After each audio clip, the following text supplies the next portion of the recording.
I thought we did a lot of good things, but obviously the 3 turnovers just can't happen. The first interception, I got to find the backside linebacker, and I mean the kid made a great play on the second pick. But I'm glad we played not as clean as we wanted to, and still found a way to win. That speaks to the defense and the full entire team. But obviously we got to clean up a lot of stuff on offense as we go forward. With the 16, can you explain what it feels like to be in that situation, just what you're facing, how that is inside, and then obviously the result of the play? Yeah, no, obviously they're going to get in that kind of fence defense at the sticks, and so my job is to buy time for guys to get downfield. I was able to do that. As I scrambled to the left, I saw Rasheed open. I knew it was going to be contested, but you got to put the ball up. And Rasheed did a great job of trying to get the ball. I haven't seen the replay or anything, but I felt like the Duke King was there pretty early, and we got the flag. But I mean, you got to give guys chances in those situations, and that's what we did. And just mindset-wise, I mean, you've been in so many of these precarious situations before. You sort of every faith at that moment you'll figure out a way. 100%. I mean, I think until you don't have the time hit zero, I feel like there's a chance that you can win the football game. And obviously, we've done that in so many different ways, and so we're prepared. We come in with that mentality that if we get the football with the chance to win the game, we're going to do it, and we were able to do that today. What kind of problems did Trey Henderson present? I mean, he's just an absolute monster, man. I mean, like he just like his motor, the way he's able to rush the passer. I remember playing him in New Orleans, and he was like that, and he got to Cincinnati, he's been like that. But he did a great job today, man. He's great against the run and the pass. Kind of an underrated guy, but I mean, it was a good test for us, and we'll get better for it. What's kind of the message to Kingsley that you have over the next days? Yeah, I mean, just keep playing, man. You're not always going to have your perfect day. I mean, I didn't have a perfect day today, but just like any other great player, you have to trust in your abilities. You have to learn from it. You have to have that mentality. I'm going to come and get better this next week. But I have all the trust in the world that he's going to keep getting better and better and be a guy that I can really count on every single game. Last week and this week, what are you seeing from opposing defense and trying to take Travis Kelce?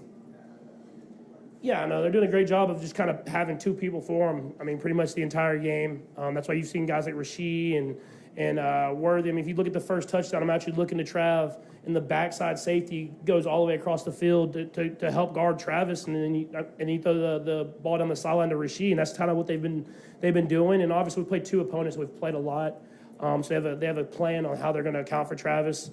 But as the season goes on, I mean, he's going to get his catches, he's going to get his yards. But the leader that he is what's special is he's hyping everybody up, he's keeping everybody motivated, and that's what you need out of your great players. Especially the way teams are going to play us. You know, we need those guys to come up big in these situations, and you know, for the most part, they did. After missing the time you did, how did it feel to be back in the fight in that kind of moment against the team you like going up against? Yeah, it's nice being back playing ball, but you know, this one stings a little bit. That drive, the 4th and 3 drive, he had you get out of the sack, you got the 3rd and 1 conversion. Looked like the work in the gym kind of paid off for you in that drive. Yeah, I would say that's accurate. Is this the best you felt for that long? Like going back to whatever, like how is this the best you felt on the ball in a while? Since the injury, yeah. Why did it? Like, can you walk us through what it feels like when you are feeling good? You do have a lot of confidence. How does that kind of translate to how you play the game? Yeah, I thought I played fast and decisive today. You know, obviously, got to hold on to the ball. You know, that one was disappointing. Gifted him 6 points, so that was frustrating. Yeah. Are you hopeful that your performance today, obviously I'm sure you never doubted yourself, but do you feel like you've proven yourself to do this again in a high-level game like today can help carry you guys through getting out of another 0-2 start? We didn't do enough to win the game today, so you know, we got a lot to fix. Joe, is there any message to the team, to your guys? Because you've been in this spot before, you've dug yourself out of it before. What's kind of the message going forward? Got to get better. He went to the tight ends early and all day. Why was it?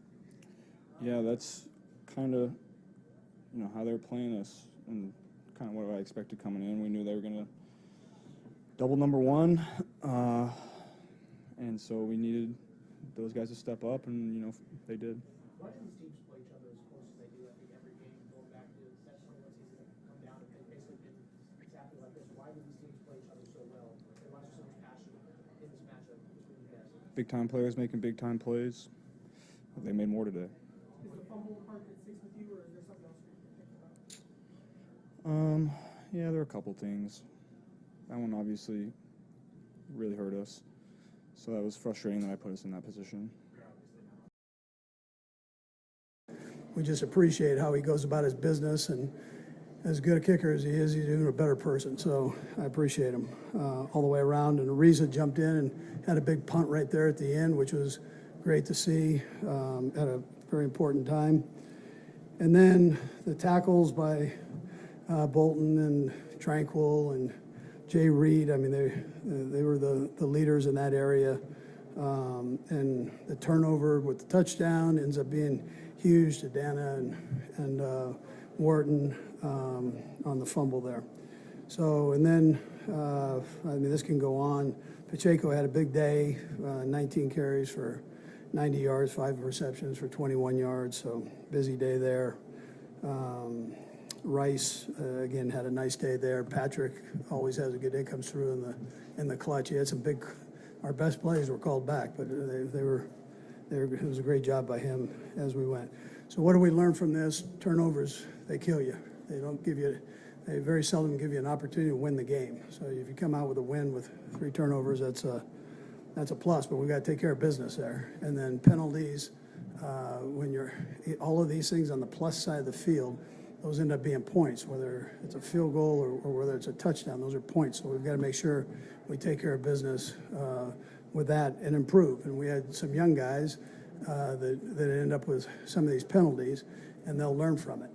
And Kingsley, he's going against arguably one of the best defensive ends in the league. It'll be a great experience that he can put away and hear him learn from. And I end up taking him out of the game. Sometimes you got to take a step back to take a step forward. So, so Wagner came in and did a nice job. Now he also had a penalty there, but very seldom are you going to get a guy like that right there that you're playing against. And what you want to do is learn from it and move forward. So, anyways, with that, time's yours. Andy, on that last drive, how far did you feel like you needed to get in the bucket range? Yeah, I was like, I feel more comfortable around the 32, so, and in, but he could have made it. Yeah, but normally when you're at the 35, 40, somewhere in that area, you're pretty confident that he's gonna drill it. Hello everybody, welcome in here to the Truth Serum. Joey the Truth Wagner with you. Thank you so much for being with us tonight. The Steelers defeat the Denver Broncos in Denver 13-6 there.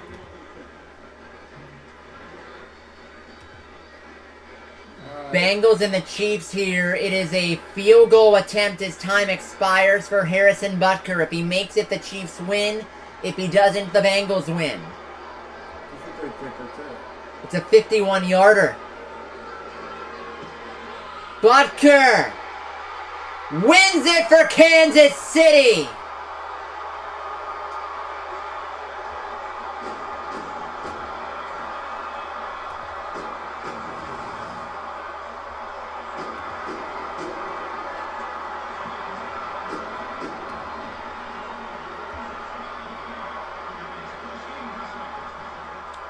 And folks, it was not pretty at all for the Steelers. 13-6 there. Kansas City edging out the Bengals by a single point, everybody. We'll make sure you have the post-game press conferences for both of these games.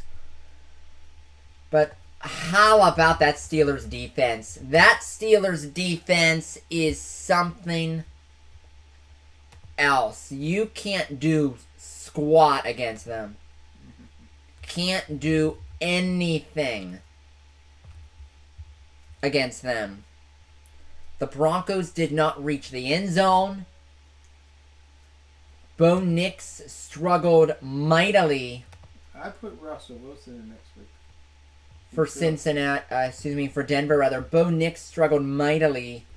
If you include the last play of the game, Bo Nix finishing with, He was 20 of 35, 246 yards. He threw 2 picks.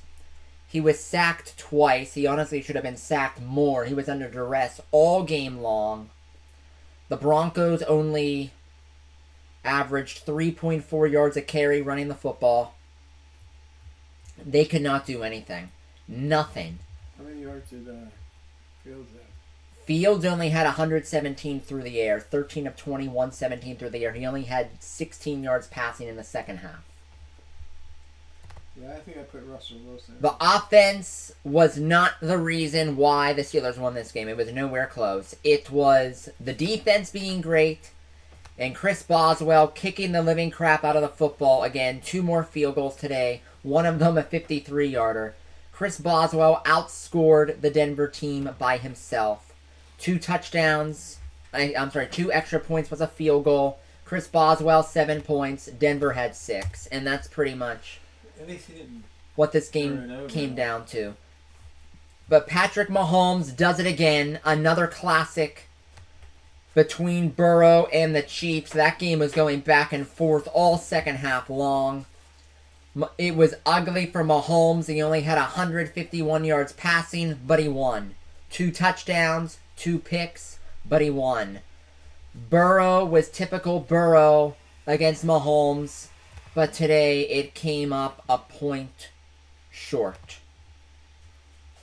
in the Kansas City game, and Denver came up a touchdown short against the Pittsburgh Steelers. Also going on in the 4 p.m. action, Arizona beat the living crap out of the Rams as well, everybody. But our next Steelers stream will be next Sunday, 1 p.m. Chargers Steelers, first home game of the year for the black and gold. And it doesn't get any better than going 2-0 to start your year with 2 wins on the road. That's huge.